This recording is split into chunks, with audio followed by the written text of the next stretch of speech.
dia tampak menyebar di seluruh organnya. Nah, di sini juga kita bisa melihat adanya hiperemis atau kemerahan pada organ ginjal.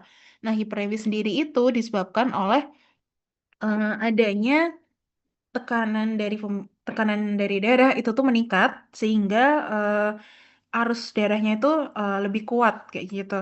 Bisa juga akibat adanya kongesti. Nih yang hiperemis. Pokoknya yang kelihatan lebih merah ini. Nah, untuk organ ginjalnya sendiri tampak eh, membesar dan juga tepiannya lebih tumpul. Tepiannya lebih tumpul. Oke, DL-nya yang pertama, organ ginjal tampak membesar. Organ ginjal tampak membesar. Yang kedua, tepian organ tampak tumpul.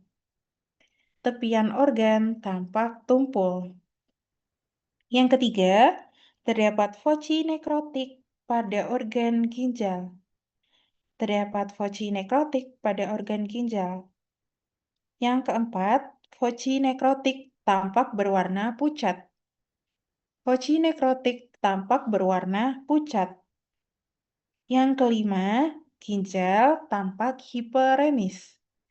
Ginjal tampak hiperemis. Nah, jadi kalau kalian nanti dilaprak nunjuknya yang foci nekrotik berarti yang putih ini, yang bintik ini. Kalau yang hiperemis berarti yang lebih merah.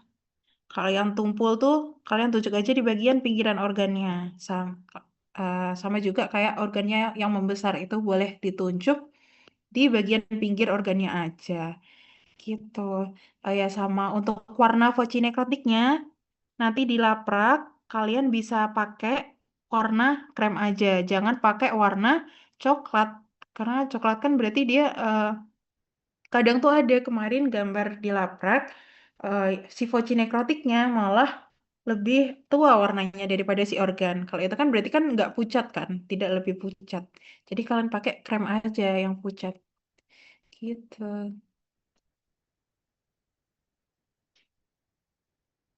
Oke, aku lanjutkan.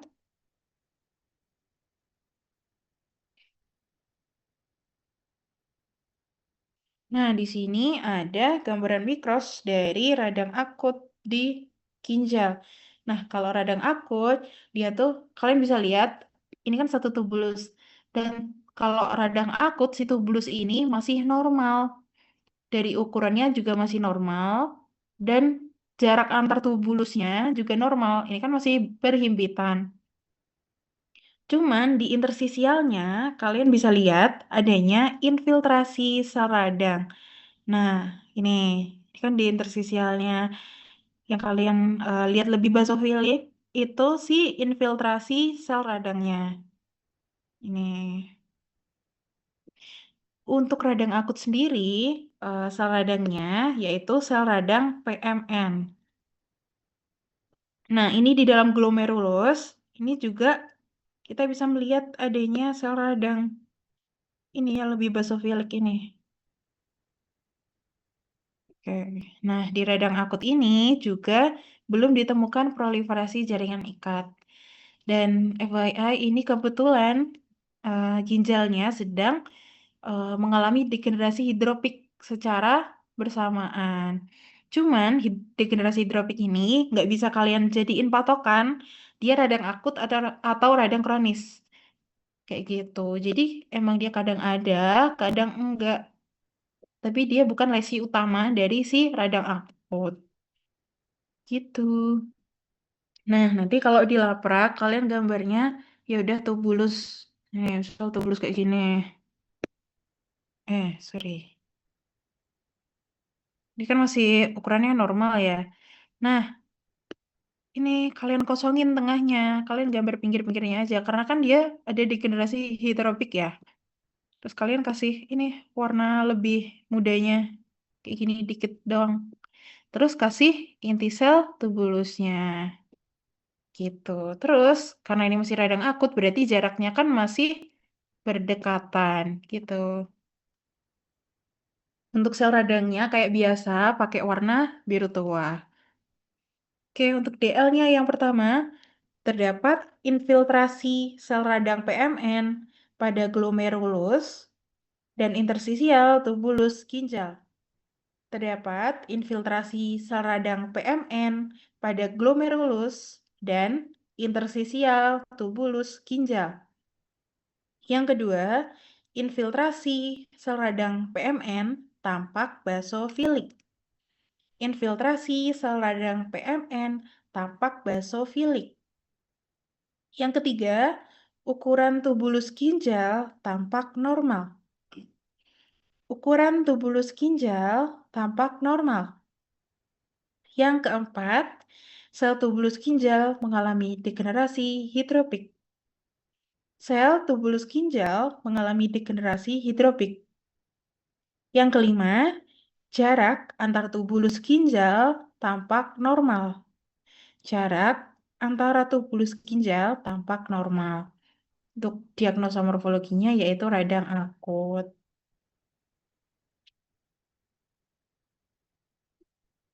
Oke, aku lanjutkan.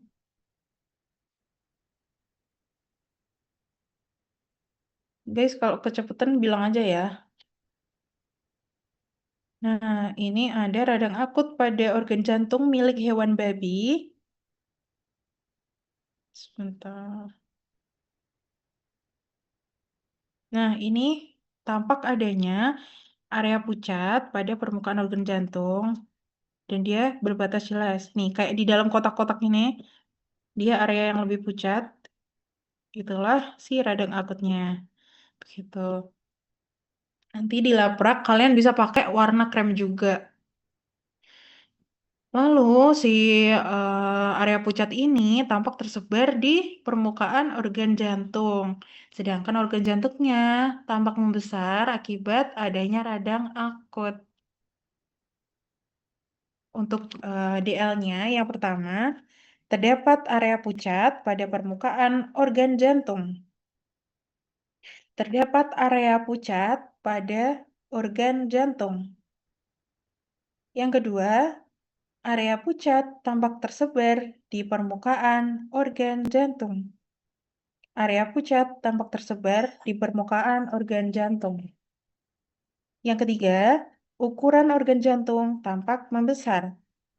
Ukuran organ jantung tampak membesar. Untuk diagnosa morfologinya yaitu radang akut. Lanjutkan.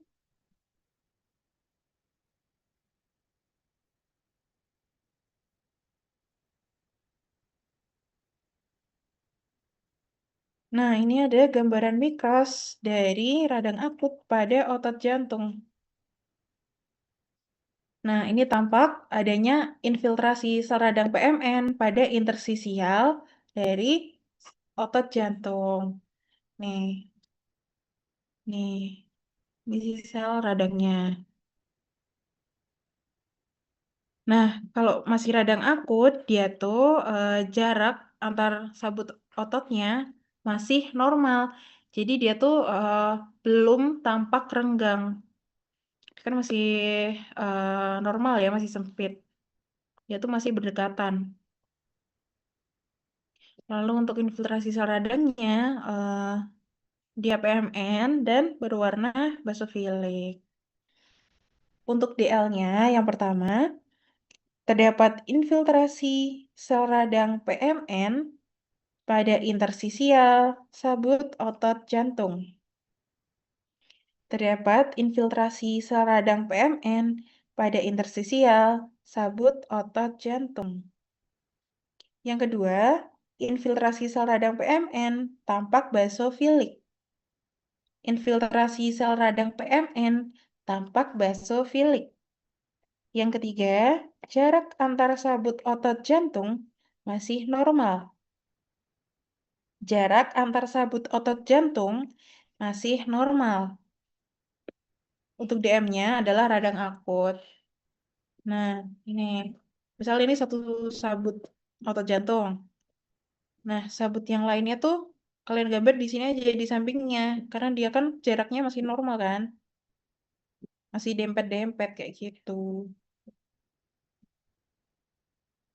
Terus baru ini sih sel radangnya di intersisialnya ini. Oke, aku lanjutkan.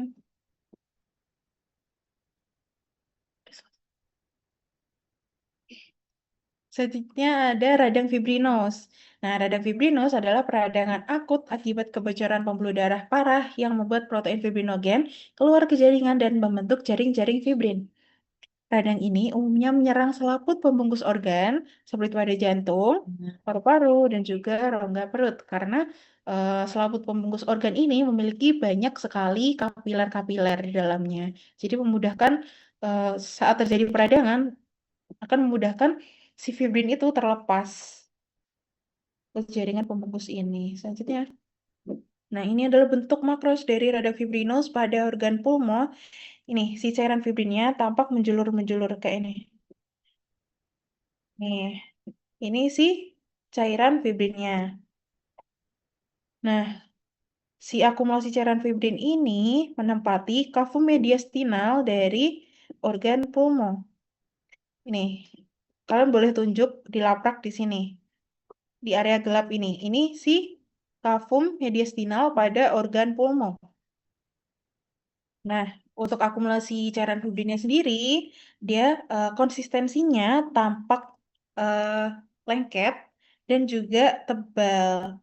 Itu dia tuh ibaratnya kayak bread and butter.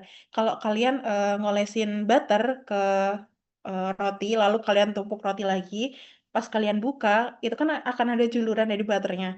Nah, itulah yang merepresentasikan si cairan fibrinnya kayak gitu. Nah, karena adanya akumulasi cairan fibrin, dia tuh membuat si organ pulmonya eh, berwarna lebih mengkilat. Nih, ini kan kelihatan shiny gitu. Nah, kalau kalian bingung gimana gambarin pengkilatnya, itu nanti kalian boleh pakai tip X, tip X yang cair itu loh. Nah, terus kalian titik-titikin, nah kayak titik putih ini. Nih. Gitu. Oke, aku lanjutkan ke DL-nya. Yang pertama, terdapat akumulasi cairan fibrin pada kafum mediastinal. Terdapat akumulasi cairan fibrin pada kafum mediastinal.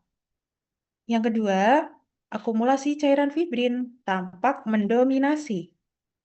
Akumulasi cairan fibrin tampak mendominasi. Yang ketiga, konsistensi akumulasi cairan fibrin tebal dan juga lengket. Konsistensi akumulasi cairan fibrin tebal dan lengket. Yang keempat, organ tampak mengkilat. Organ tampak mengkilat. Untuk DM-nya adalah radang fibrinos.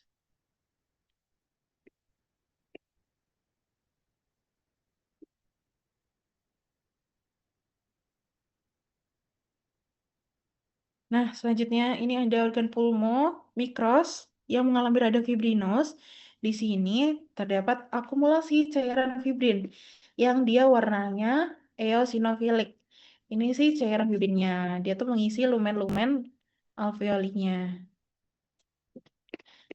Nah, di sini ada juga infiltrasi sel radang PMN dan dia letaknya masih di septa alveolinya.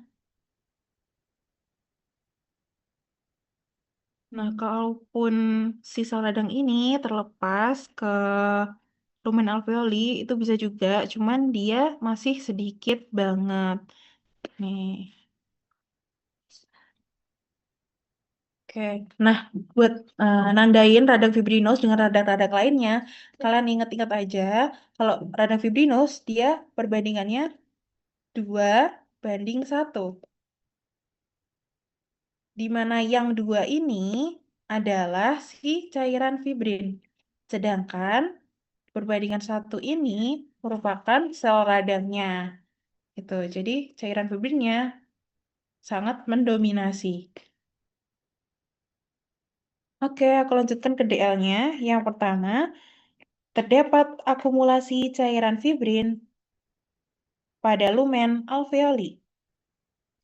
Terdapat akumulasi cairan fibrin pada lumen alveoli.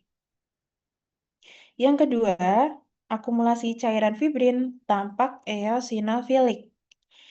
Akumulasi cairan fibrin tampak eosinofilik. Yang ketiga, terdapat infiltrasi sel radang PMN pada septa alveoli. Terdapat infiltrasi sel radang PMN pada septa alveoli. Yang keempat, infiltrasi sel radang PMN tampak basofilik. Infiltrasi sel radang PMN tampak basofilik. Untuk DM-nya adalah radang fibrinos. Nah, nanti kalau kalian gambar cairan fibrinnya, itu kayak biasa, kayak yang edema kemarin. Boleh pakai magenta ataupun pink yang mengarah ke merah. Tapi jangan pakai warna merah, karena kalau merah itu melambangkan eritrosit atau darah. Gitu. Jadi pakai magenta aja, kayak yang edema kemarin. Oke, aku lanjutkan. Nah, selanjutnya ada radang kataral, di mana radang kataral adalah istilah yang digunakan untuk menggambarkan pola radang akut, di mana respon jaringan terdiri dari sekresi atau akumulasi cairan kental yang mengandung banyak mukus dan juga mucin dari membran mukus. Umumnya, ini terjadi pada jaringan yang memiliki sel goblet. Ini boleh digarisbawahi. Dia tuh biasanya terjadi pada jaringan yang memiliki sel goblet dan kelenjar mukus, kayak di usus gitu-gitu. Next, di sini ada organ usus yang mengalami radang kataral.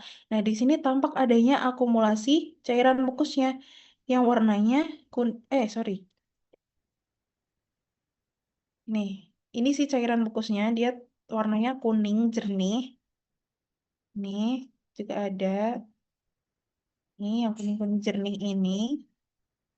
Lalu si cairan mukus ini membuat si mukosa dari usus tampak mengkilat nih, mengkilat nih. Nih, tampak mengkilat.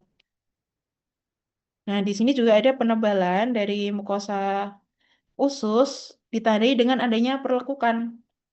Nih, ini sih perlekukannya. Nah, ada juga hiperemis atau kemerahan pada mukosa organ usus. Ini yang di tengah-tengah, ini sih hiperemisnya. Ini nanti warnain aja pakai warna merah buat hiperemis. Kalau buat cairan mukusnya, kalian pakai warna kuning. Gitu. Untuk DL-nya yang pertama, terdapat akumulasi cairan mukus pada permukaan organ usus. Terdapat akumulasi cairan mukus pada permukaan organ usus. Yang kedua, organ tampak mengkilat karena, organ tampak mengkilat akibat adanya akumulasi cairan mukus. Organ tampak mengkilat akibat adanya akumulasi cairan mukus. Yang ketiga, mukosa usus tampak menebal. Mukosa usus tampak menebal. Yang keempat, mukosa usus tampak mengalami perlekukan. Mukosa usus tampak mengalami perlekukan. Yang kelima, organ tampak hiperemis. Organ tampak hiperemis. Untuk diagnosa morfologinya yaitu radang kataral.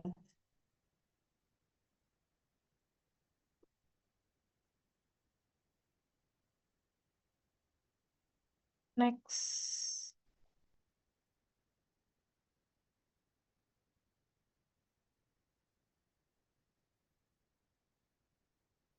Nah, ini ada preparat mikros dari usus yang mengalami radang kataral. Di sini tampak adanya akumulasi cairan mukus. Nah, kalau cairan mukus pada pewarnaan HE, dia akan tidak terwarnai atau dia bening kayak gitu. Ini, dan biasanya si cairan mukusnya itu ada di dekat sel gobletnya.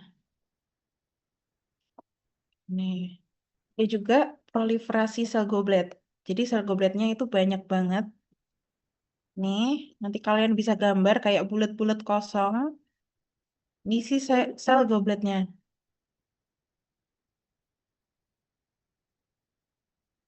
Lalu ada juga cairan fibrin. Ini cairan fibrinnya dia ada di lumen usus.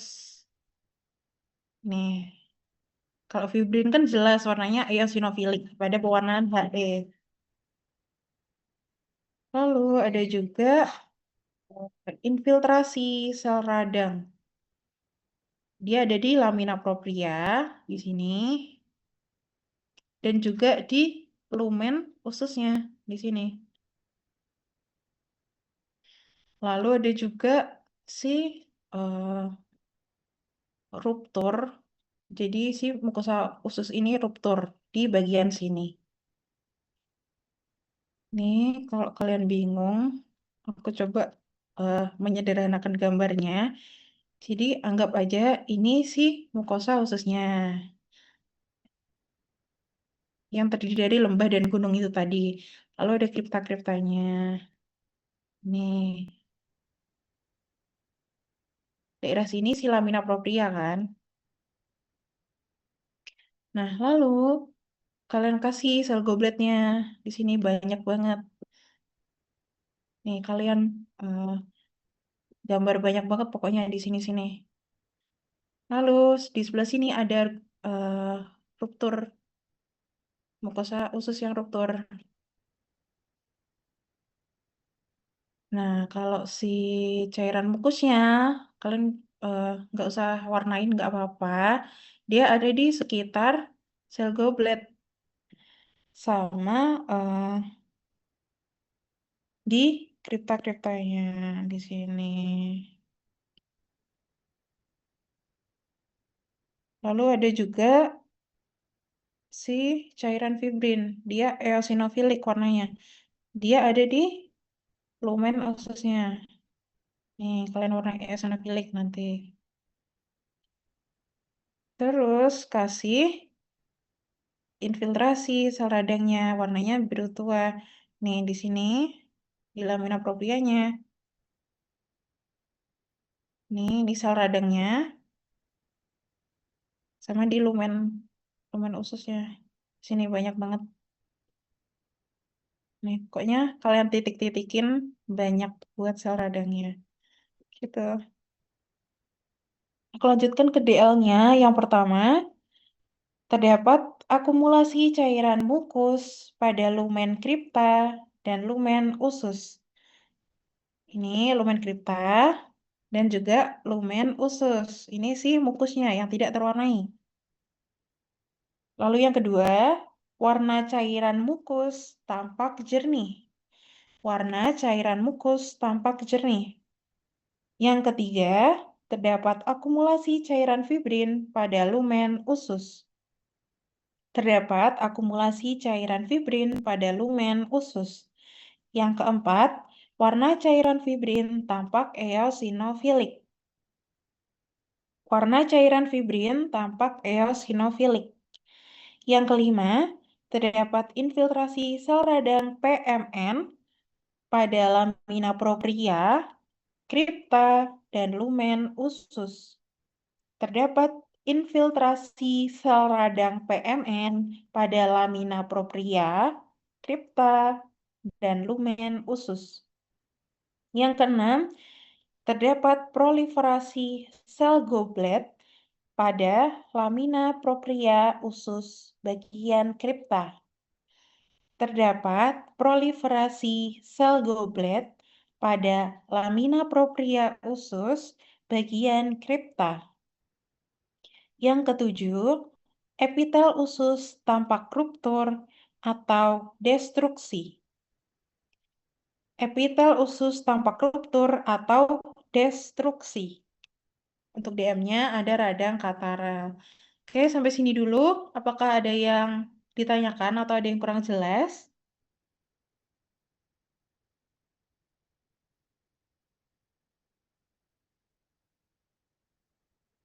Jadi udah paham ya gimana nunjukinnya nanti di laprak. Jangan lupa semua DL harus ditunjuk. Kalau ada gambar yang nggak ditunjuk, itu nanti bakal langsung aku revisi. Gitu. Kasihan nanti kalian udah capek-capek gambar tapi lupa ditunjuk. Jadinya langsung direvisi. Jadi jangan lupa ditunjuk semua DL-nya. Oke, aku hitung sampai 3. Kalau belum ada, aku lanjut. 1, 2, 3. Oke, belum ada. Aku lanjutkan.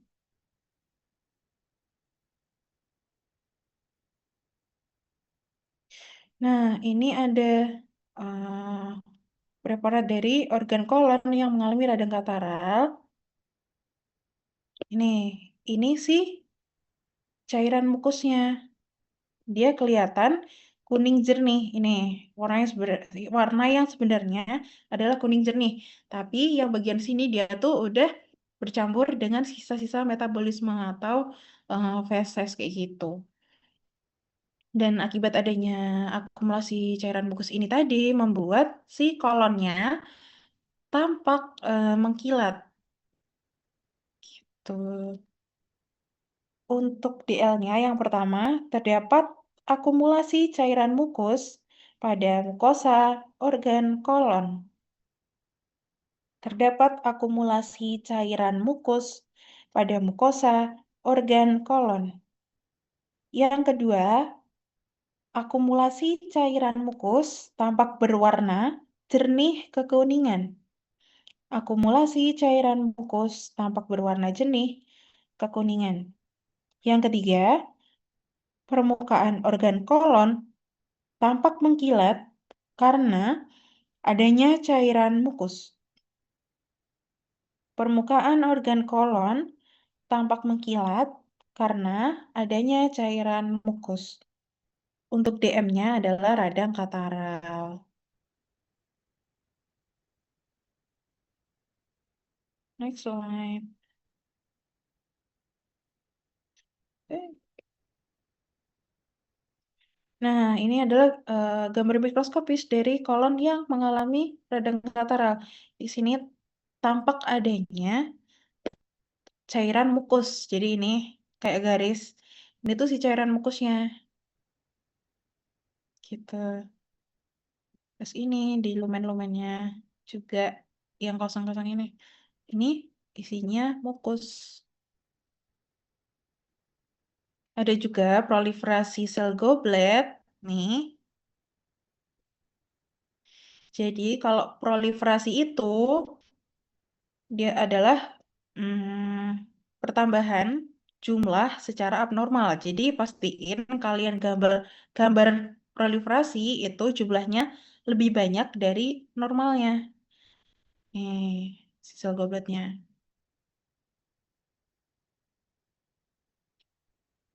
Oke, ada juga infiltrasi sel radang PMN. Dia ada di lamina propria daerah sini.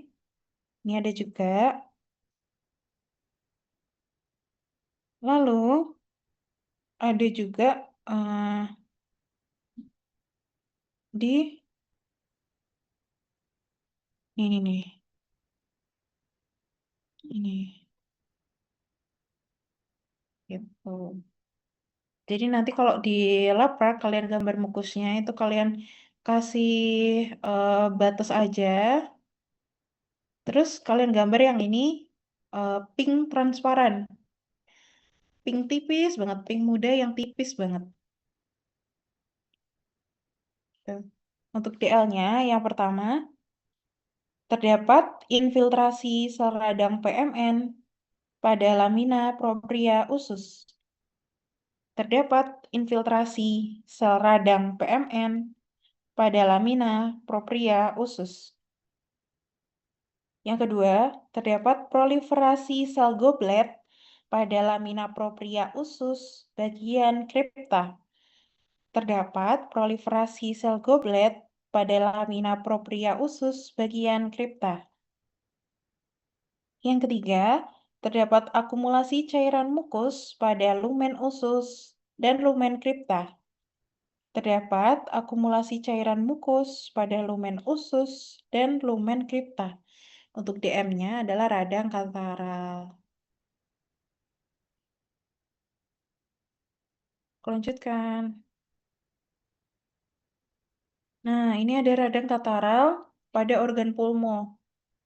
Mungkin ada yang wondering kenapa tiba-tiba di pulmo ada cairan mukus, padahal pulmo kan nggak punya sel goblet. Nah, jadi biasanya saluran pernapasan atasnya kayak trakea ataupun bronkus ataupun organ-organ lain yang memiliki sel goblet itu tuh kadang kan dia terkena radang. Nah, karena terjadi radang itu, si kayak trakea dan bronkus itu menghasilkan cairan mukus. Nah, karena adanya gravitasi, makanya cairan mukus itu turun ke lumen alveoli atau lumen eh, ini, lumen paru-paru ini tadi. Gitu. Nah, yang mana mukusnya, Kak? Kalau mukus itu, dia tampak bening, jernih, karena dia tidak terwarnai. Nih, bulat-bulat. Ini sih mukusnya. Nah, di sini cairannya selain mukus, ada juga cairan fibrin. Dia yang eosinofilik. Nih, ini sih fibrinnya. Ini fibrin. Gitu. Ada juga infiltrasi sel radang, PMN, pada lumen dan septa alveoli. Ini di septa, dan dia ada juga yang ke lumen, kayak ini. Infiltrasi sel radangnya. Nah, untuk menandai radang kataral, kalian bisa ingat-ingat dengan perbandingan 1:1. Jadi, kalau radang kataral, perbandingan antara cairan, aduh, yaudah, kalian note sendiri. Pokoknya yang satu ini cairan, di mana cairan itu terdiri dari cairan fibrin dan juga mukus. Nah, perbandingan satunya adalah sel radangnya. Jadi, antara cairan dan juga sel radang sama-sama banyak. Nah, selain itu, untuk menandai radang kataral, dia tuh masih kelihatan si struktur septa-septa ini. Ini kan masih kelihatan, kita masih bisa melihat batas-batasnya, si septa-septanya gitu. Oke, untuk DL-nya yang pertama, terdapat akumulasi cairan mukus dan cairan fibrin pada lumen alveoli. Terdapat akumulasi cairan mukus dan cairan fibrin pada lumen alveoli. Yang kedua, akumulasi cairan fibrin tampak eosinofilik. Akumulasi cairan fibrin tampak eosinofilik. Yang ketiga, terdapat infiltrasi sel radang PMN pada lumen dan septa alveoli. Terdapat infiltrasi sel radang PMN pada lumen dan septa alveoli. Yang keempat, infiltrasi sel radang PMN tampak basofilik. Infiltrasi sel radang PMN tampak basofilik. Yang kelima, perbandingan cairan dan sel radang 1:1. Perbandingan cairan dan sel radang 1:1. Untuk DM-nya yaitu radang kataral. Sampai radang kataral, mungkin ada yang mau ditanyain? Atau ada yang masih bingung?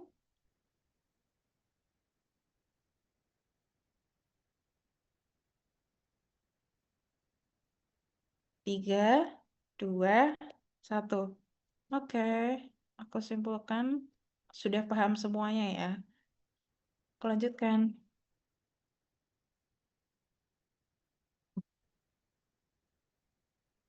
Nah, selanjutnya kita akan belajar terkait radang supuratif atau bisa juga disebut dengan radang purulen. Nah, radang supuratif ini merupakan istilah yang digunakan untuk menggambarkan pola inflamasi di mana respon jaringan berupa akumulasi cairan dengan konsentrasi protein plasma yang tinggi, di mana berat jenisnya lebih dari 1,02 Di situ ada juga sel nekrotik, ada juga enzim proteolitik, dan jumlah leukosit yang tinggi, terutama si neutrofil. Nah, bahan-bahan inilah yang merupakan eksudat purulen yang umum dikenal sebagai pus atau nanah. Nah, di sini tampak adanya organ uterus yang ukurannya membesar akibat terisi oleh pus atau nanah di lumennya. Ini kan kelihatan lebih gendut. Lalu saat disayat akan mengeluarkan pus atau nanah. Ini si pus atau nanah, dan si pus atau nanah ini akan berwarna kecoklatan dan bercampur darah. Ini yang kemerahan ini darahnya. Sudah bercampur dengan darah. Nah, biasanya kalau udah terkena, sudah terisi oleh pus, si organ ini konsistensinya akan melunak. Nih, kalau FYI, ini biasanya terjadi pada piometra, kasus piometra, si radang perulen ini. Untuk DM-nya, untuk DL-nya, yang pertama, organ uterus tampak membesar. Organ uterus tampak membesar. Yang kedua, apabila organ disayat, akan tampak akumulasi pus pada lumen uterus. Apabila organ disayat, akan tampak akumulasi pus pada lumen uterus. Yang ketiga, pus tampak berwarna kecoklatan bercampur darah. Pus tampak berwarna kecoklatan bercampur darah. Untuk DM-nya adalah radang purulen. Next slide. Nah, ini adalah gambaran mikros dari radang purulen pada organ uterus. Ini kan tampak adanya kelenjar uteri nih, yang bulat-bulat. Ini si kelenjar uterinya. Ini juga masih kelenjar uteri, belum ke lumen uterusnya. Nah, di eh, lumen kelenjar uteri ini tampak adanya infiltrasi sel radang PMN. Nah, yang bintik-bintik basofilik ini adanya infiltrasi sel radang PMN-nya. Nah, selain di lumen kelenjar uteri, dia ada juga di lamina propria dari organ uterus. Ini pokoknya yang kelihatan lebih tua, lebih pekat, itulah sih sel radangnya. Nah, nanti kalian gambar titik-titik aja yang banyak dan menyebar di seluruh permukaan organnya ini, seluruh mukosa organ. Nah, di sini kita juga bisa melihat adanya kongesti. Masih ingat kan kemarin materi kongesti? Dia merupakan timbunan eritrosit yang berada di lumen pembuluh darah. Jadi ini samping-sampingnya ada dinding pembuluh darahnya, dan di tengah-tengahnya itu ada timbunan eritrositnya. Nah, ini yang gede. Isi kongestinya. Oke, untuk DL-nya yang pertama, terdapat infiltrasi sel radang PMN pada lamina propria dan lumen kelenjar uteri. Terdapat infiltrasi sel radang PMN pada lamina propria dan lumen kelenjar uteri. Yang kedua, infiltrasi sel radang PMN tampak basofilik. Infiltrasi sel radang PMN tampak basofilik. Yang ketiga, lumen kelenjar uteri tampak dilatasi. Lumen kelenjar uteri tampak dilatasi. Yang keempat, terdapat kongesti pada pembuluh darah lamina propria uterus. Terdapat kongesti pada pembuluh darah lamina propria uterus. Untuk DM-nya adalah radang purulen. Jadi, ingat-ingat kalau lumen berarti adalah space kosong yang ini. Ini sih lumennya. Jadi jangan nunjuk sih dinding kelenjar uterinya ini. Ini salah. Yang benar adalah di rongga kosong atau space kosong ini. Itulah si lumennya. Next slide. Nah, ini ada organ pulmo yang mengalami radang purulen. Apabila disayat, si organ pulmo ini akan tampak mengeluarkan pus atau nanah. Nih, dia pus atau nanahnya itu warnanya putih kekuningan. Putih kekuningan ini. Dan karena adanya pus atau nanah ini membuat konsistensi dari organ pulmo menjadi lunak dan ukuran dari organ pulmonya sendiri juga membesar. Untuk DL-nya yang pertama, terdapat pus atau nanah pada bidang sayatan pulmo. Terdapat pus atau nanah pada bidang sayatan pulmo.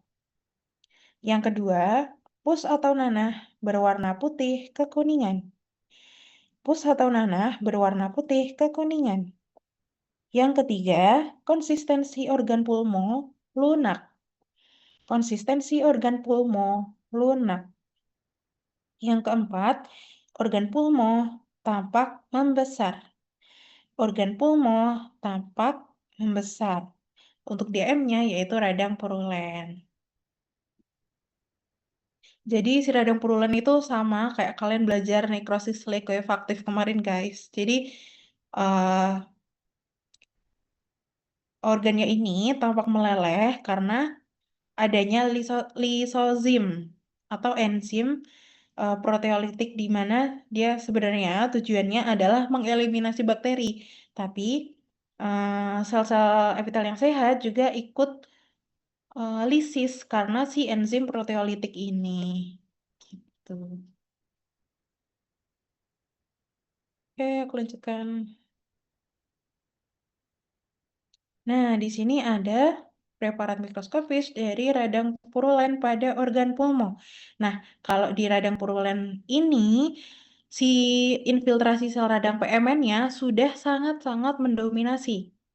Dia udah benar-benar banyak di septa maupun di lumen alveoli, dan karena adanya sel radang yang mendominasi ini, membuat struktur dari organ pulmo sulit dikenali. Nih, nah, sebenarnya, nih kalian bisa lihat septa-septanya di sini kan. Tapi kan septanya itu udah kelihatan memudar karena udah banyak infiltrasi sel radangnya. Nih, isi septa-septanya. Nah, ini kalian bisa ingat-ingat kalau radang purulen itu perbandingannya 2:1 lagi.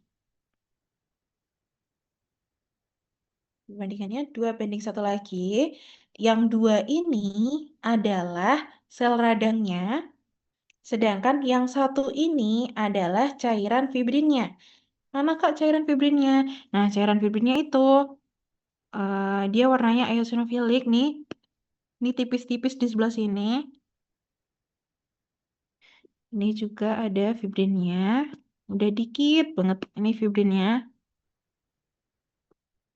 Gitu, tapi jumlahnya sangat-sangat sedikit.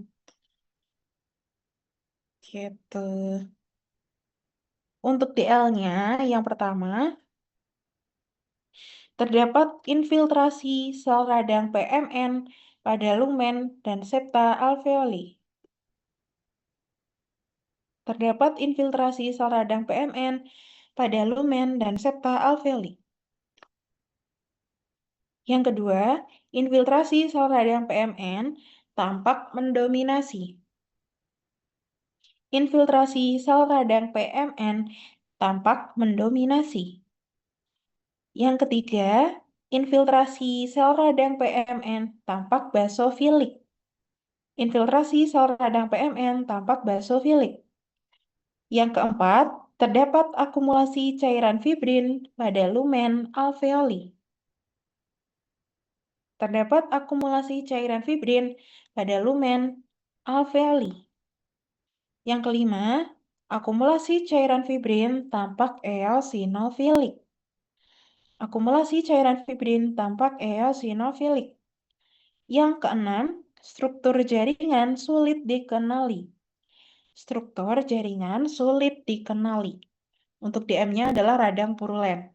Jadi, kalau gambar di laprak, kalian pastiin si sel radangnya benar-benar banyak di gambar kalian. Sehingga si jaringannya sudah sulit dikenali. Tuh, aku lanjutkan. Nah, ini ada organ ginjal yang mengalami radang purulen. Nah, nanahnya tuh di sebelah sini, pusnya tuh di sebelah sini. Dia menempati pelvis renalis ginjal. Seperti biasa, pusnya tampak berwarna putih kekuningan. Lalu kita juga bisa melihat eh, adanya hemoragi pada parenkim ginjal. Nih, hemoragi yang kemerahan pada parenkim ginjalnya. Ini ada juga titik-titik nih hemoraginya.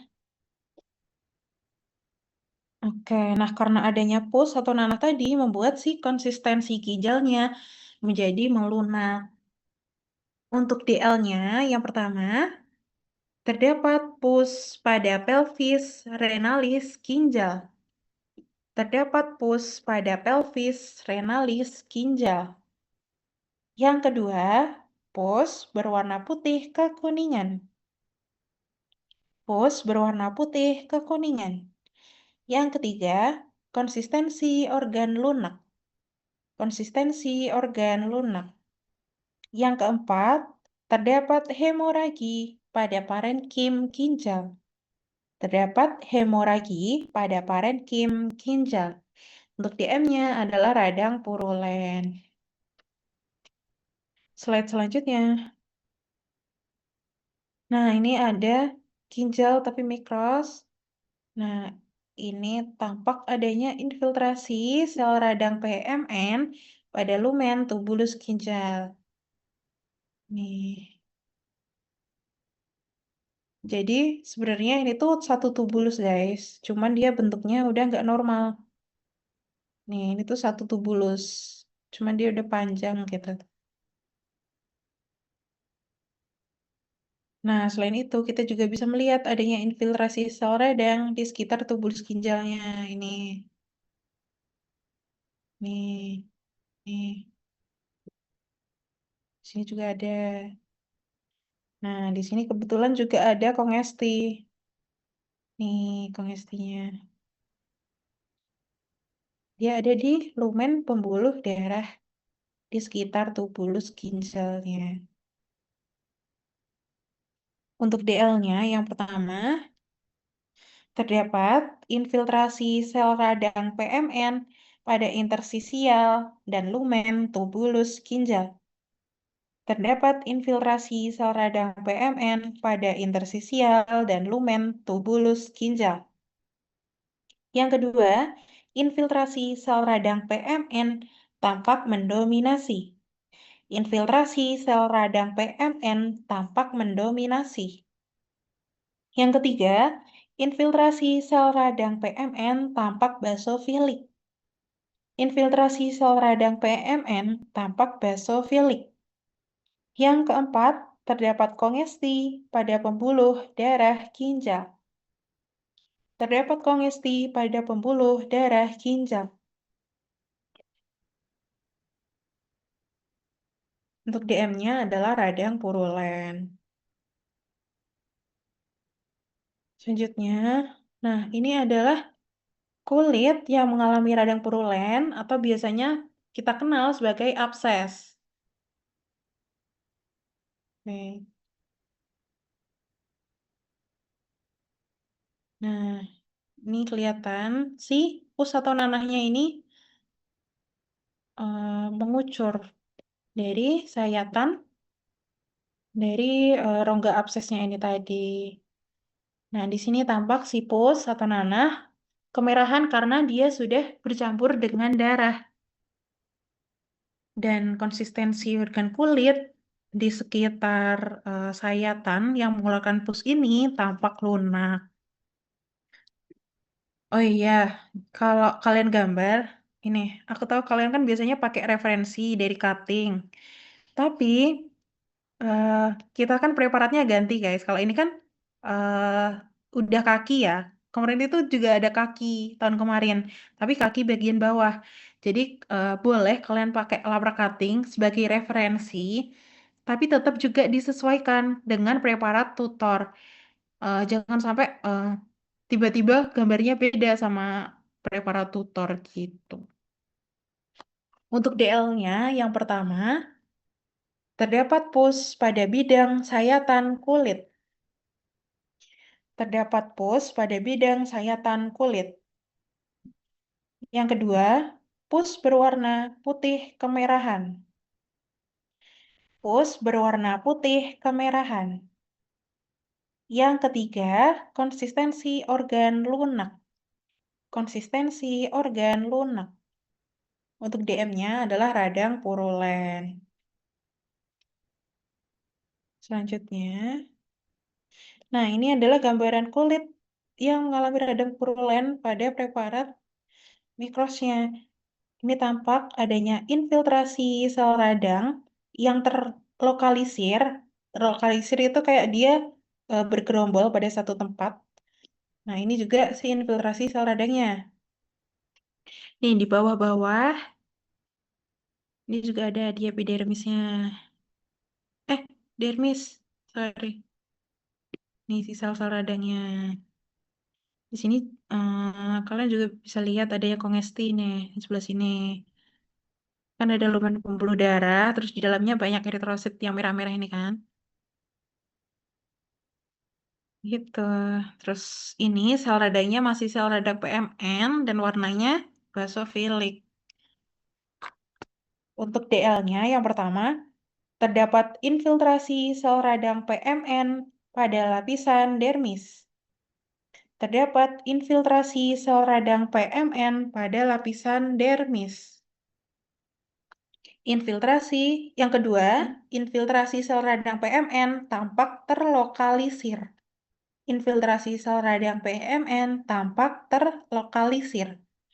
Yang ketiga, infiltrasi sel radang PMN tampak basofilik. Infiltrasi sel radang PMN tampak basofilik. Yang keempat, terdapat kongesti pada pembuluh darah lapisan dermis. Terdapat kongesti pada pembuluh darah lapisan dermis. Untuk DM-nya adalah radang purulen.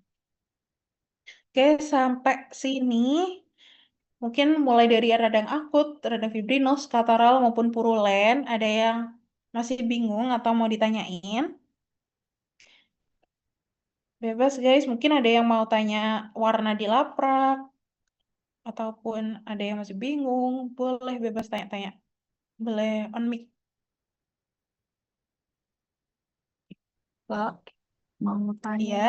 yang purulen, yang pulmomikros. Nah, nah ini. Iya, kenapa? Iya, itu apa kayak kalau ngebedainnya gimana ya, Kak? Yang antara cairannya itu. Soalnya kayak bingung batasnya gitu.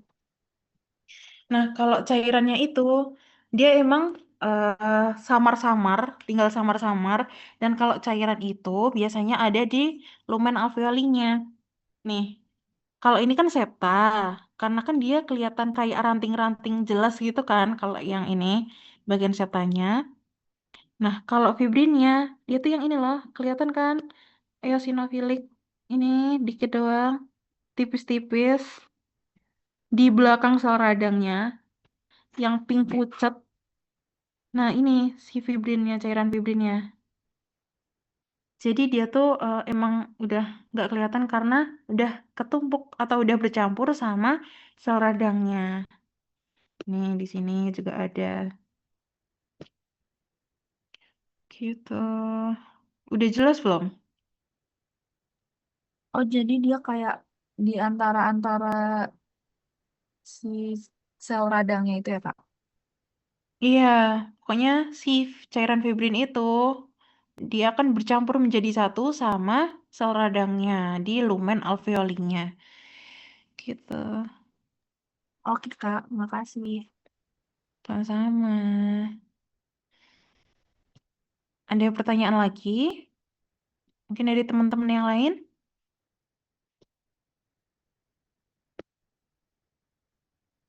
Aman ya. Iya, boleh.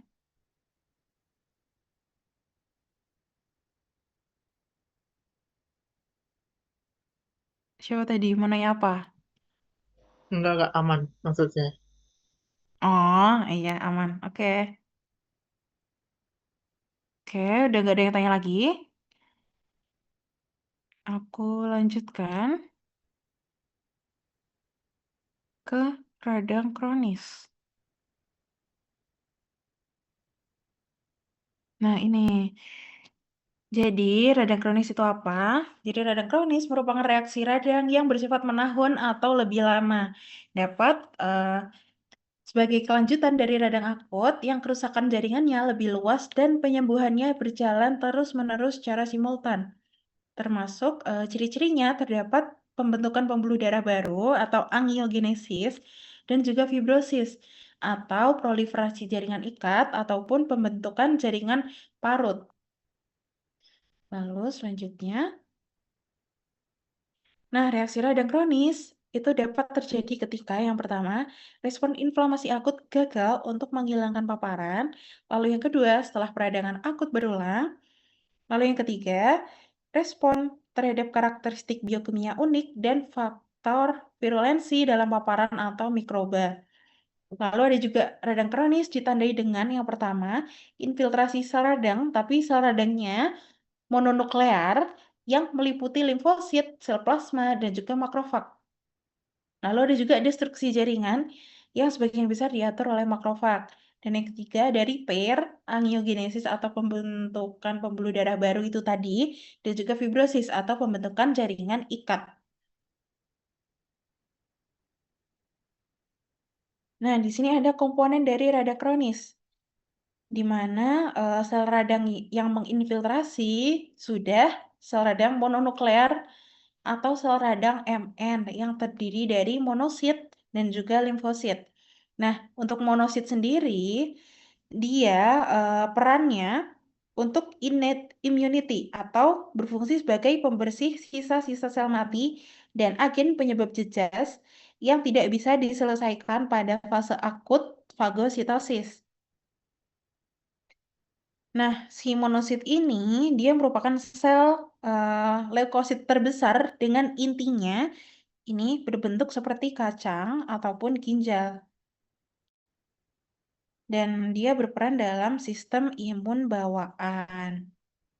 Dan ketika monosit ini keluar ke dalam ke jaringan, dia akan berubah nama menjadi makrofag.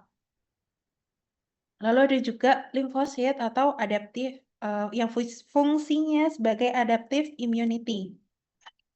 Dia ciri-cirinya selnya tuh lebih kecil dengan intinya tuh bulat, tapi hampir memenuhi seluruh sitoplasmanya. Jadi sitoplasmanya cuman kelihatan sedikit doang. Dan dia berperannya pada sistem imun yang adaptif. Nah, untuk fungsinya, dia bertanggung jawab untuk mengenali antigen secara spesifik dan membentuk materi imunologis. Dan dia merupakan indikator kuat bahwa proses radang sudah berlangsung lama atau kronis.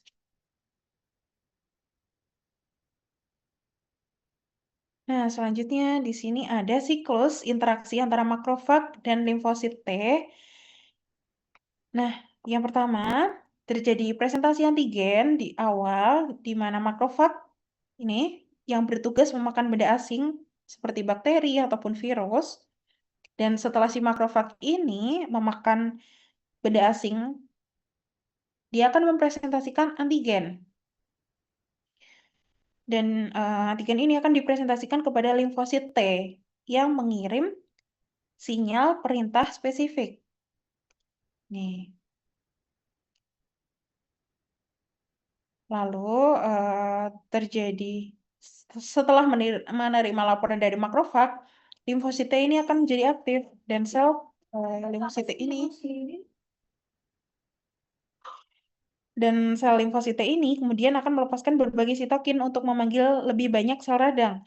Nah, sitokinnya misalnya contohnya ada interleukin 12, interleukin 6, interleukin 23 ini yang fungsinya memanggil teman-teman sel radang lain untuk datang ke tempat jejasnya.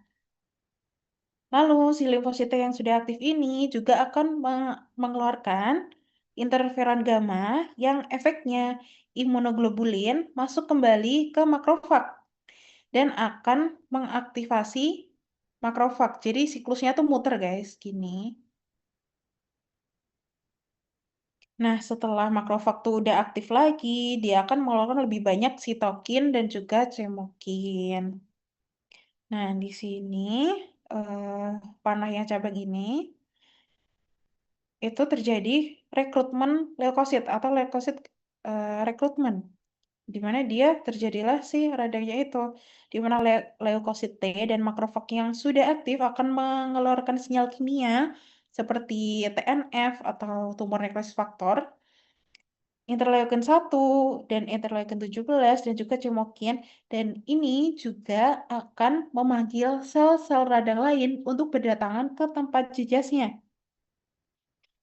Dan inilah yang buat area radang kronis selalu penuh dengan sel darah putih yang menumpuk. Selanjutnya. Nah, ini ada peran makrofag dalam proses radang kronis. Diawali dengan proses rekrutmen dari makrofag. Yang pertama ada circulating monocyte, di mana awalnya sel ini berada dalam pembuluh darah sebagai monosit. Lalu terjadi proses aderen dan emigrasi. Karena adanya sel radang, monosit tuh menempel ini adesi ke pembuluh darah. Lalu dia akan keluar menuju celah endotel atau emigrasi ini tadi. Dan begitu sampai jaringan, monosit akan berubah menjadi si makrofag ini. Nah, makrofag ini tidak akan bekerja sendirian. Dia tuh butuh bantuan. Nah, karena makrofag ini udah keluar, dia otomatis akan aktif oleh sinyal dari sel lain, terutama sel limfosit T yang mengeluarkan sitokin. Saat sudah aktif, makrofag dapat memilih dua jalur utama. Yang pertama, inflamasi dan kerusakan jaringan. Jika makrofag fokus melawan mikroba, ia akan mengeluarkan yang pertama ada reaktif oksigen spesies atau ROS, di mana radikal bebas, ROS ini merupakan radikal bebas untuk membunuh kuman. Lalu ada juga protease atau enzim yang fungsinya untuk memecah protein. Lalu ada juga sitokin dan juga kemokin, merupakan sinyal untuk memanggil lebih banyak sel radang. Lalu ada juga coagulation factor, di mana makrofag mengeluarkan protein pembukaan darah yang akan mengubah fibrinogen menjadi jaring-jaring fibrin. Yang terakhir ada AA metabolites atau arachidonic acid metabolites, di mana ia merupakan lemak yang ada di membran sel makrofag. Nah, saat makrofag aktif, lemaknya akan diproses menjadi senyawa kimia, yaitu prostaglandin, yang akan memicu nyeri dan juga demam, serta vasodilatasi, dan juga leukotrien, yang fungsinya untuk kemotaksis dan meningkatkan permeabilitas. Nah, hasil dari jalur inflamasi dan tisu injury ini adalah mikrobanya mati, tapi jaringan tubuh di sekitarnya juga ikut rusak atau tisu injury. Nah, di sini ada juga perbaikan jaringan, jalur yang kedua yaitu perbaikan jaringan atau repair. Setelah melawan mikroba, makrofag akan beralih peran untuk melakukan perbaikan jaringan yang rusak. Yang pertama, ada growth factor, di mana adalah faktor pertumbuhan untuk memicu pembelahan sel baru. Ada juga fibrogenic sitokin yang memicu pertumbuhan serat kolagen. Lalu ada juga angiogenic factor, yaitu zat mediator yang memicu proses angiogenesis atau pembentukan pembuluh darah baru. Lalu ada juga remodeling collagenesis yang fungsinya mengatur penyusunan kembali jaringan agar kuat. Nah, hasil dari jalur yang kedua, repair ini adalah terjadi penyembuhan jaringan atau pembentukan jaringan parut. atau fibrosis atau proliferasi jaringan ikat. Nah, di sini ada tabel perbedaan dari radang akut dan juga radang kronis. Mungkin tadi di praktikum ada beberapa anak dari macam-macam kelas yang masih bingung perbedaan radang akut sama radang kronis. Nah, ini kalian bisa bedain, bisa jadiin tabel ini sebagai acuan. Nah, kalau berdasarkan onset terjadinya radang akutnya itu cepat dari hitungan menit hingga jam, sedangkan radang kronis dia lebih lambat. Untuk durasi terjadinya, radang akut itu singkat, cuman dalam hitungan hari. Lalu untuk radang kronis, dia tuh bertahan sangat lama, bisa berbulan-bulan hingga bertahun-tahun. Lalu untuk tisu injury atau kerusakan jaringannya, radang akut itu masih terbatas, tapi saat radang kronis, kerusakan jaringannya sudah banyak atau meluas. Untuk fibrosis atau pembentukan jaringan parutnya, radang akut belum terjadi atau belum mengalami proliferasi jaringan ikat. Nah, kalau radang kronis sudah ada proliferasi jaringan ikat. Untuk gejala lokal dan sistemik, isi radang akut itu menonjol, kayak misalkan demam, seperti itu. Kalau radang kronis, dia tuh udah lebih ringan, karena kan dia udah berlangsung lama. Tubuh juga sudah beradaptasi gitu. Selanjutnya, di sini ada mediator utamanya, radang akut, kayak histamin, prostaglandin, leukotriene, sitokin, dan juga protein komplement. Sedangkan radang kronis ada sitokin dan juga mediator lain yang berperan dalam radang kronis. Untuk penyebabnya, radang akut bisa disebabkan oleh bakteri piogenik. Jadi bakteri piogenik itu bakteri yang dapat membentuk nanah di mana dia dapat mengubah jaringan menjadi pus atau nanah sebagai hasil akhirnya. Lalu bisa juga terjadi karena cedera fisik, radiasi, dan juga luka bakar. Sedangkan radang kronis, penyebab umumnya bisa dari infeksi bakteri juga intraseluler, tapi biasanya di penyakit TBC, Mycobacterium, karena dia kan bakteri tahan asam, jadi lebih susah untuk mengeliminasinya. Lalu bisa juga dari paparan yang berulang dari radiasi dosis rendah. Bisa juga disebabkan oleh partikel yang tidak bisa dicerna seperti silika dan juga berilium. Nah, selanjutnya di sini ada organ ginjal yang mengalami radang kronis. Di sini tampak organ ginjalnya atrofi atau mengecil. Nah, ditandai dengan terlepasnya kapsula renalis dari organ ginjal. Nah, ini si kapsula renalisnya itu tuh ini. Dia kayak plastik gitu. Jadi kan dia kan kalau kapsula renalis fungsinya adalah membungkus ginjal ya. Kalau ginjalnya kalau ginjalnya udah kecil, mengecil, jadi si kapsula ini akan longgar dan terlepas jadinya. Nah, terus kita juga bisa melihat di permukaan organ ginjal ini sudah tidak rata. Nih, sudah tidak rata permukaannya. Jadi, untuk DL-nya, yang pertama, organ ginjal tampak mengecil. Organ ginjal tampak mengecil. Yang kedua, permukaan organ ginjal tampak tidak rata. Permukaan organ ginjal tampak tidak rata. Yang ketiga, kapsula renalis terlepas. Kapsula renalis terlepas. Yang keempat, konsistensi organ ginjal keras. Konsistensi organ ginjal keras. Untuk DM-nya adalah radang kronis. Jadi kenapa si ginjal itu keras? Ya karena terjadi atrofi tadi atau ginjalnya mengecil. Jadi kayak lebih padat gitu loh guys ginjalnya. Makanya konsistensinya lebih keras. Oke, next. Nah, di sini ada mikroskopis dari organ ginjal yang mengalami radang kronis. Nah, kalau yang kronis kita sudah bisa melihat adanya proliferasi jaringan ikat. Nah, si proliferasi jaringan ikat ini letaknya di intersisial tubulus ginjal. Kayak di sela-sela dari dua tubulus. Inilah si proliferasi jaringan ikatnya. Itu warnanya lebih pucat dan kelihatan ada serat-serat halusnya. Gitu. Nah, kalau udah kronis, si tubulus ginjalnya juga udah nggak normal. Dia mengalami atrofi. Yang awalnya ukurannya segini, dia ukurannya mengecil, tinggal segini.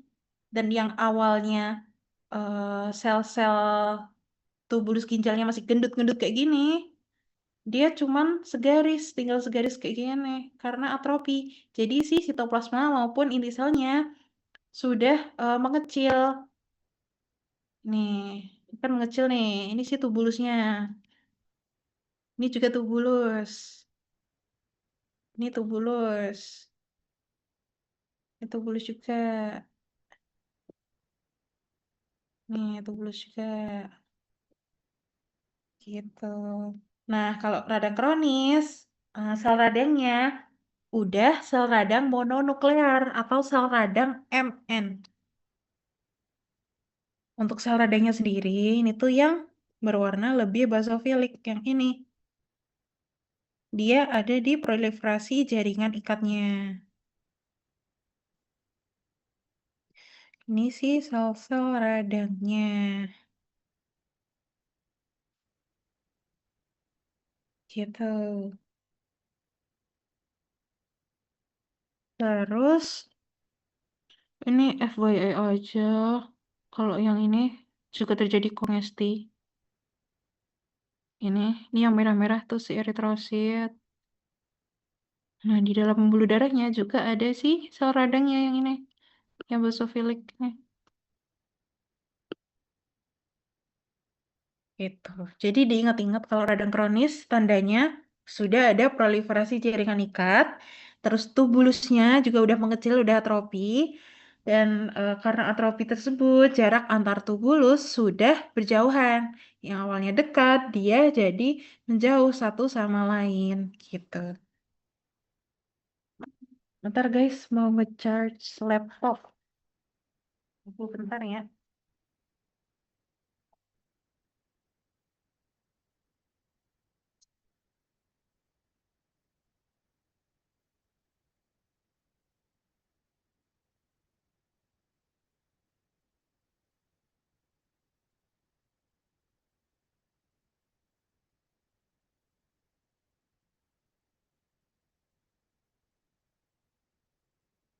Nah, next, DL-nya yang pertama, terdapat infiltrasi sel radang MN pada intersisial tubulus ginjal. Terdapat infiltrasi sel radang MN pada intersisial tubulus ginjal. Yang kedua, terdapat proliferasi jaringan ikat pada intersisial tubulus ginjal. Terdapat proliferasi jaringan ikat pada intersisial tubulus ginjal.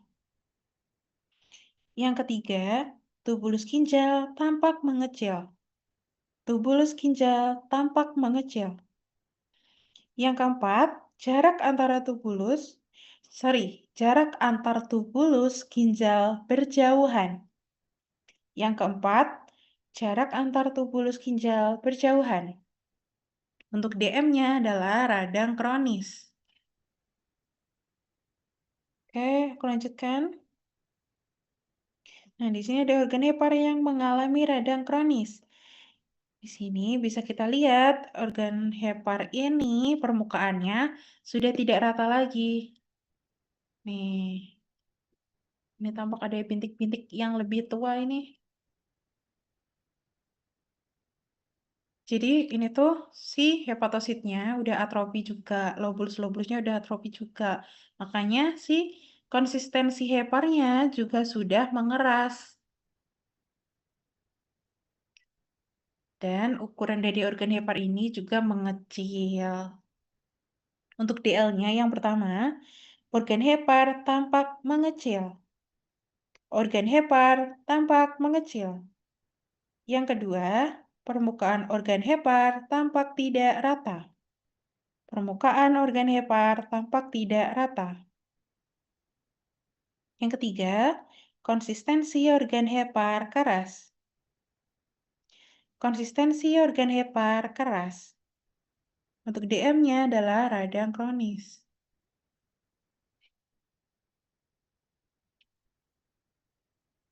Nah, next slide. Di sini ada gambaran mikroskopis dari radang kronis hepar. Nah, di sini kan kita bisa melihat satu lobulus. Nah, ini si satu lobulus. Kelebihan. Ini satu lobulus. Ini satu lobulus. Ini juga satu lobulus. Nah, di sini lobulus-lobulusnya itu mengecil. Jadi, seharusnya jarak antar lobulus ini saling berdekatan. Ini. Tapi karena lobulus-lobulusnya sudah mengecil, makanya jaraknya berjauhan. Dan di intersisial dari lobulus ini terjadi proliferasi jaringan ikat yang menandakan terjadinya radang kronis itu tadi. Nih, yang kelihatan lebih pucat ini si proliferasi jaringan ikatnya. Dia kan juga tampak kelihatan ada serat-seratnya. Nah, di sini juga ada infiltrasi sel radang MN. Nih, dia letaknya ada di proliferasi jaringan ikat. Nih, yang titik-titik, pokoknya nanti di laprak kalian bisa gambar titik-titik di proliferasi jaringan ikatnya ini.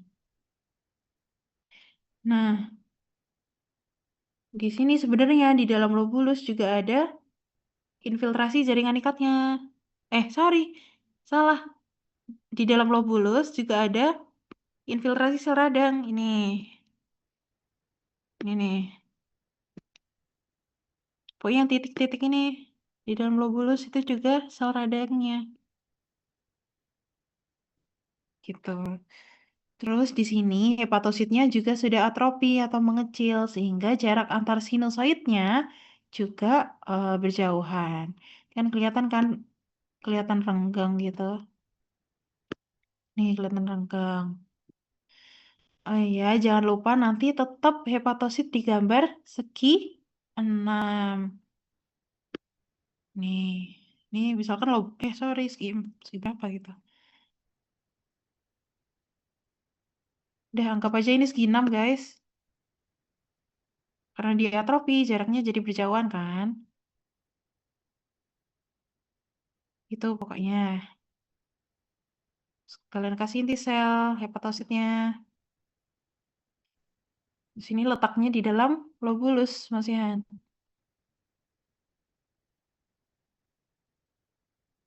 Nah, terus di sini ada lobulus lagi.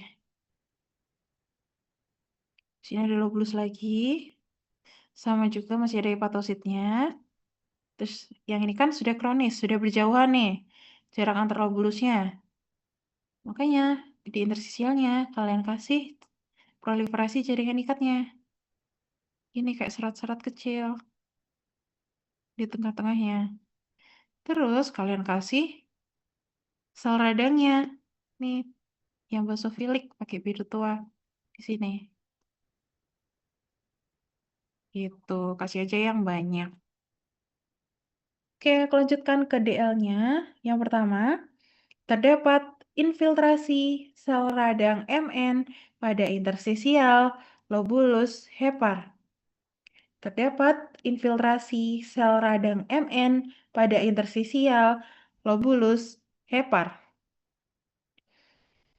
Yang kedua, infiltrasi sel radang MN tampak basofilik. Infiltrasi sel radang MN tampak basofilik. Yang ketiga, terdapat proliferasi jaringan ikat pada intersisial lobulus hepar.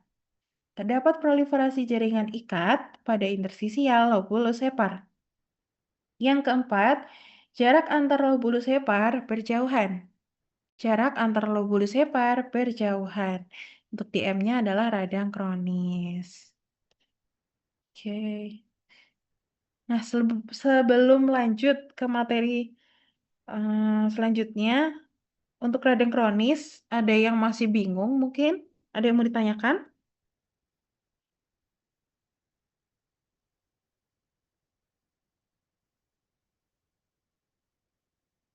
Hitung sampai 3. Kalau ada yang mau tanya boleh on mic. 1, 2, 3. Oke, belum ada ya. Aku lanjutkan ke radang granulomatus.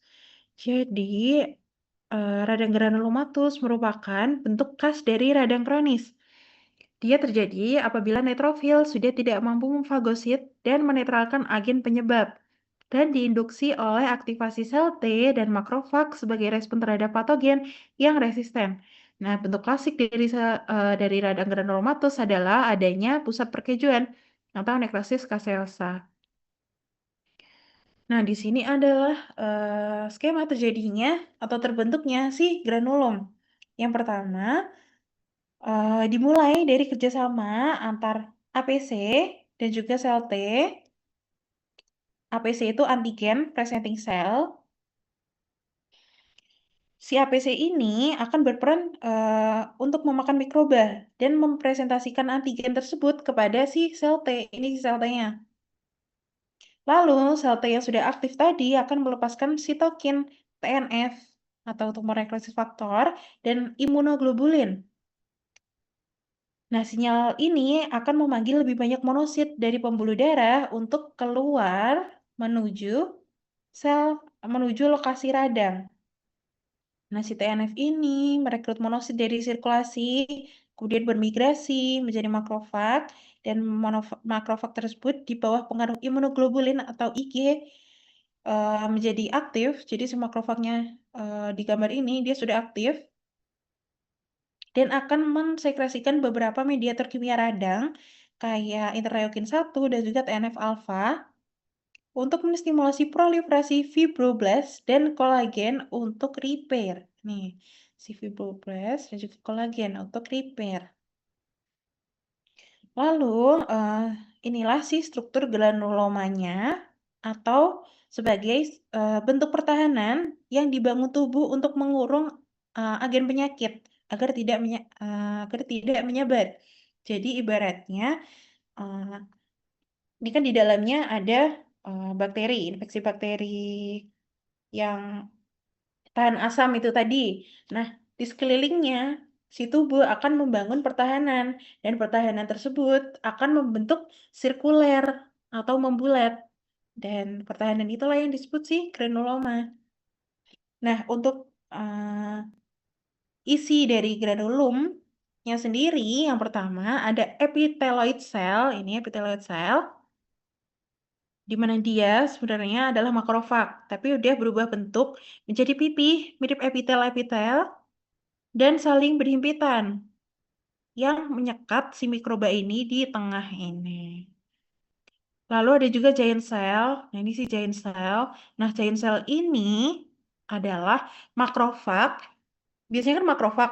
Ini kan anggap aja ini bakteri. Ini makrofag. Nah, makrofagnya akan memakan si bakteri. Nah, makrofag lain akan mendeteksi si bakteri tersebut karena si bakteri ini sifatnya intraseluler di dalam sel. Jadi, untuk mengeliminasinya, makrofag lain harus memakan makrofag yang sudah eh, memakan bakteri terlebih dahulu ini. Gitu. Jadi, makrofagnya saling makan lagi, saling makan, sehingga terbentuklah si giant cell.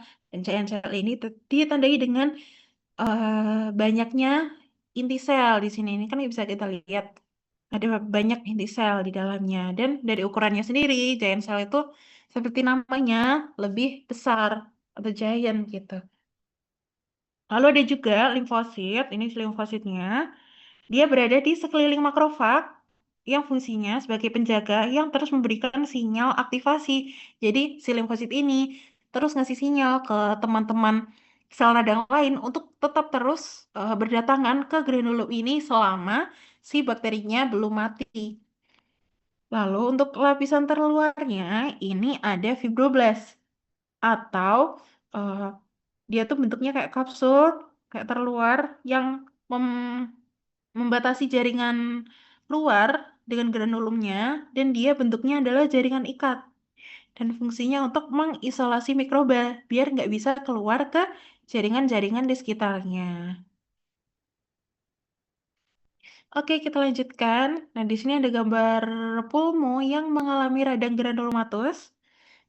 Nih, kemarin kalian udah belajar kan nekrosis kaseosa. Nah, jadi di radang granulomatus itu terjadi nekrosis kaseosa. Nah, untuk eh, misalkan nanti diuprak, nanti kalian jawabnya adalah materi terakhir yang kalian dapatkan. Jadi jangan jawab nekrosis kaseosa lagi, tapi jawab radang granulomatus. Gitu. Nah, untuk radang granulomatus di pulmo ini tampak adanya nodul-nodul kaseosa. Nih si nodul kaseosa, ini nodul kaseosa. Dia ukurannya sangat bermacam-macam dan bersifat multivokal. Multivokal itu maksudnya dalam jumlah yang banyak, tidak hanya satu. Apabila di insisi, si nodul ini akan mengeluarkan massa perkejuan. Gitu. Untuk warnanya sendiri, dia tuh pucat si nodul ini. Mm-mm. Dan karena adanya nodul kaseosa, dia membuat konsistensi dari organ pulmo akan mengeras. Dan permukaan dari organ pulmo ini tampak tidak rata. Untuk DL-nya, yang pertama, terdapat bentukan nodul kaseosa pada organ pulmo. Terdapat bentukan nodul kaseosa pada organ pulmo. Yang kedua, apabila nodul kaseosa disayat, akan tampak massa perkejuan. Apabila nodul kaseosa disayat, akan tampak massa perkejuan. Yang ketiga, permukaan organ pulmo tampak tidak rata. Permukaan organ pulmo tampak tidak rata. Yang keempat, ukuran nodul kaseosa bervariasi. Ukuran nodul kaseosa bervariasi. Yang kelima, konsistensi organ keras. Konsistensi organ keras.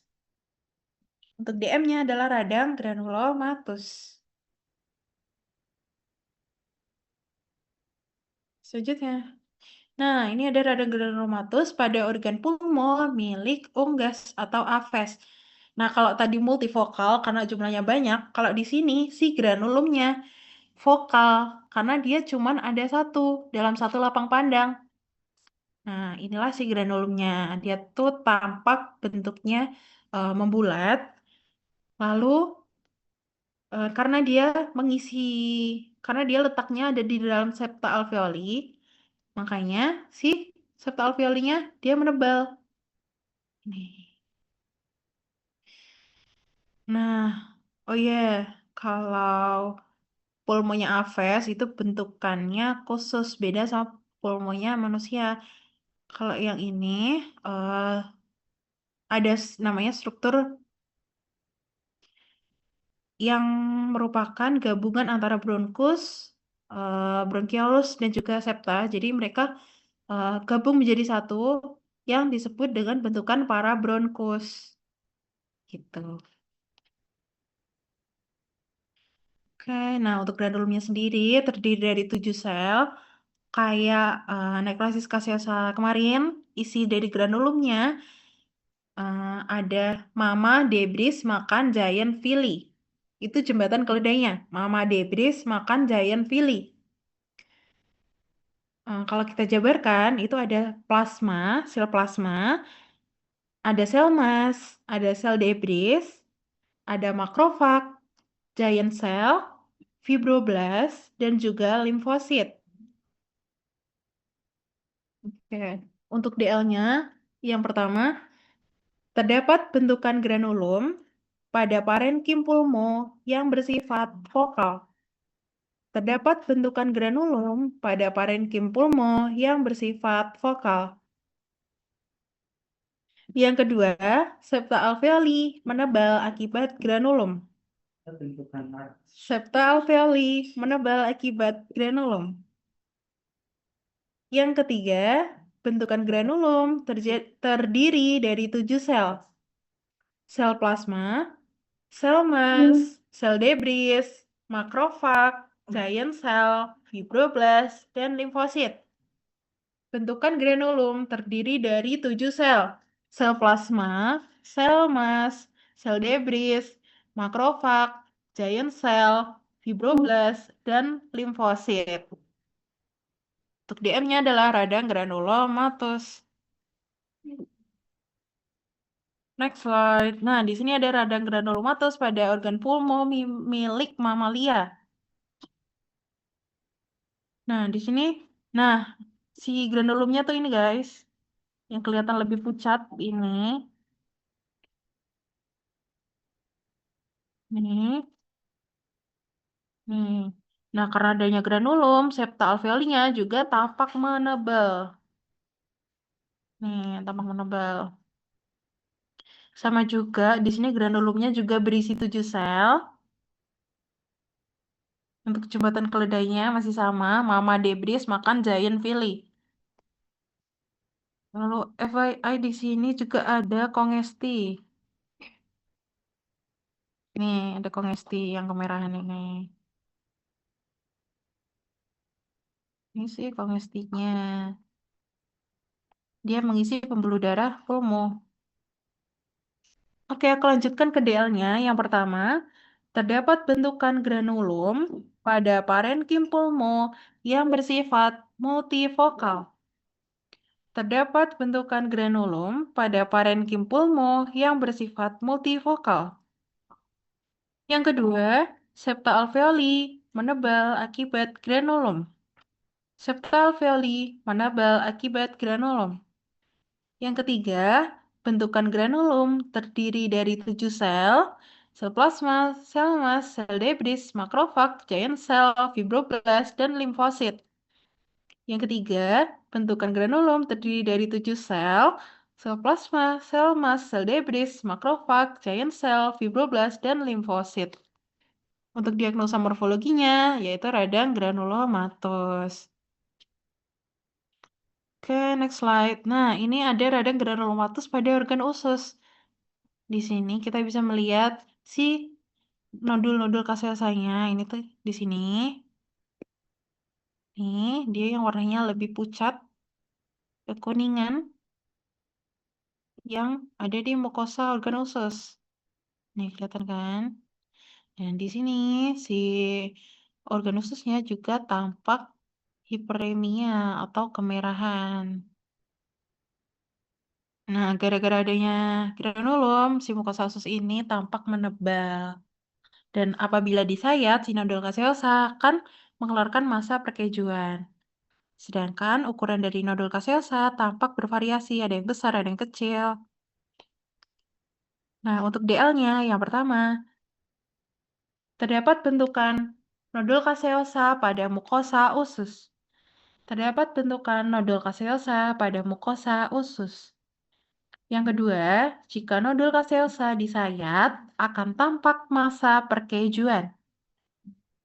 Jika nodul kaseosa disayat, akan tampak massa perkejuan. Yang ketiga, mukosa usus tampak tidak rata akibat nodul kaseosa. Mukosa usus tampak tidak rata akibat nodul kaseosa. Yang keempat, ukuran nodul kaseosa tampak bervariasi.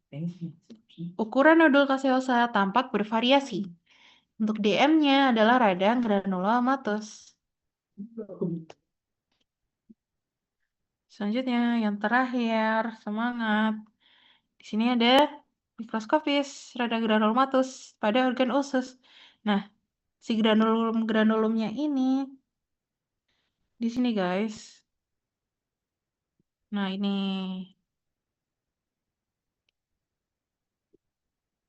yang ini emang kurang kelihatan sirkuler atau membulat, tapi kita masih bisa bedain. Nih.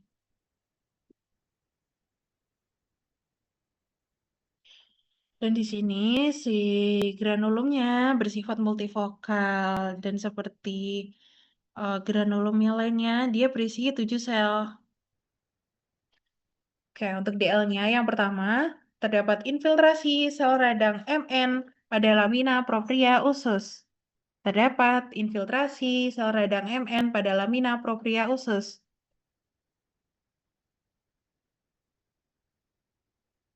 Nah, ini sel radangnya. Nih ya, lebih kelihatan gelap. Ngisi sel-sel radangnya pada lamina propria usus.